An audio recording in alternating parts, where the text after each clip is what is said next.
Hi guys, good morning. For today's video, tara samahan natin sila tita mamili ng ipapasalubong nila pauwi ng Pilipinas. Eto nga at nandito na kami sa parking lot at pasakay na rin kami ng sasakyan. Eto nga at nandito na kami sa aming unang pupuntahan kung saan mamimili na sila ng ipapasalubong nila sa Pilipinas. Share ko nga lang din pala guys, halos lahat pala ng Pilipino at Pilipina na pumupunta dito sila namimili ng mga pinampapasalubong nilang chocolate pauwi ng Pilipinas. At bukod sa marami ka ng pagpipilian, ay mura pa halos lahat ng bilihin dito gaya ng mga chocolate o ramen at iba pang pwede nyo ipampasalubong sa Pilipinas. Eto nga at nakabili na si tita ng gagamitin niyang bag pauwi ng Pilipinas. Bago nga pala kami umuwi, dumaan na nga rin pala kami sa Daiso, baka meron kaming mapili o mabiling na kahit ano mang pwedeng bilhin na pwedeng ipampasalubong sa Pilipinas. Pumunta na nga rin pala kami sa pangalawa namin pupuntahan kung saan pwede ka rin makabili ng ramen o chocolate na pwede mong ipampasalubong dyan sa Pilipinas. Dito lang pala yan sa Canisware. Eto nga at nakapili na sila tita na ibibigay nila sa mga mahal nila dyan sa Pilipinas. Kung makikita nyo guys, grabe sobrang dami ng chocolate at mura pa. Kaya kung gusto nyo rin bumili ng mga chocolate, halika na at pumunta kayo rito.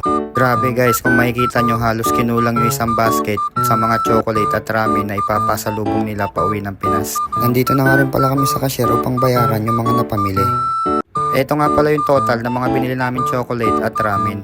Tapos na nga rin pala kaming mamili at pupunta na nga kami sa sasakyan upang may ayos yung mga naipamili. Kung makikita nyo guys, halos hindi na siya kasya sa sasakyan. Bago nga pala kami umuwi at dumaan muna kami dito sa mall kung saan pwede ka makabili ng mga gagamitin mo pauwi ng Pilipinas. Nakakita nga pala kami ng Uniqlo kaya agad-agad kaming pumasok upang makatingin na pwede namin gamitin sa araw-araw dito sa Japan. At kung makikita nyo nga dyan, eto nga tamang pakwit lang ako sa gilid para hindi mapansin na hindi naman din ako bibili. Hehehe. Syempre joke lang. At eto nga si tita, hindi niya nga siya nakatiis at nagtingin-tingin na nga rin siya ng mga damit na pwede niyang ibigay kay Nao pauwi ng Pilipinas. Di nga pala makapag-decide dyan si tita kung anong damit ang ibibigay niya kay Nao.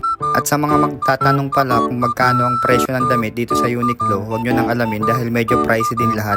Dahil nakapili na nga rin dyan si tita at eto nga agad-agad na rin kaming naglakad papunta sa cashier upang bayaran yung mga naipamili namin. Di nga pala namin alam dyan kung saan yung cashier kaya napilitan na lang kami magtanong upang malaman namin kung saan nakapwesto yung cashier. Share ko nga lang din pala guys, halos lahat pala dito sa Japan machine na yung gumagana.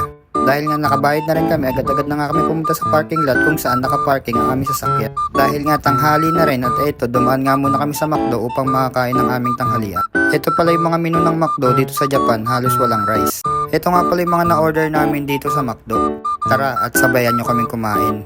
Itadakimasu. A few minutes later. Bago nga din pala kami umuwi, dumaan nga rin pala kami sa bilihan ng ice cream dito sa Japan. Pagpasok nyo pa lang, ito agad yung makikita nyo kung ano yung mga flavor na gusto nyong ice cream. Ito naman yung mga presyo ng ice cream dito sa Japan. Maraming salamat nga din pala kay tita sa paglibre sa amin ng ice cream at McDo. Ito nga pala yung napili kong ice cream at sobrang sarap niya talaga guys. Hanggang dito na lang at maraming salamat sa panonood.